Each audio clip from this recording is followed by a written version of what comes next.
C'est l'histoire d'un couple qui rappelle à l'administration qu'un couple, c'est deux personnes.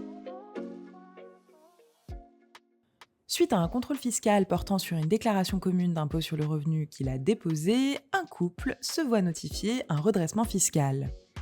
Ce dernier conteste et réclame une imposition en réalité séparée. En effet, il a changé de régime matrimonial le 23 décembre de l'année en cause. Parce qu'ils sont maintenant séparés de biens et qu'ils ne vivent pas sous le même toit, l'époux étant parti vivre à l'étranger, ils doivent donc faire l'objet d'une imposition distincte.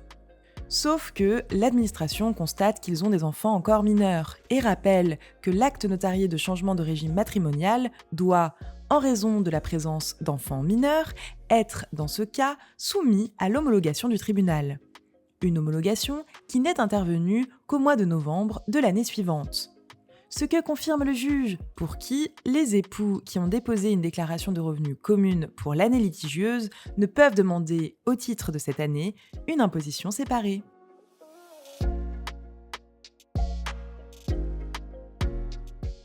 Les couples mariés ou pacsés peuvent faire l'objet d'une imposition distincte lorsqu'ils sont séparés de biens et ne vivent pas sous le même toit au 1er janvier de l'année de l'imposition. Si les époux initialement mariés sous le régime de la communauté légale changent de régime pour celui de la séparation de biens au cours d'une année, c'est la date de l'acte notarié constatant le changement de régime qui doit être retenue pour apprécier si les époux étaient séparés de biens au cours d'une année. En revanche, si cet acte doit faire l'objet d'une homologation par le juge, en raison d'enfants mineurs notamment, c'est la date de l'homologation qui doit être retenue.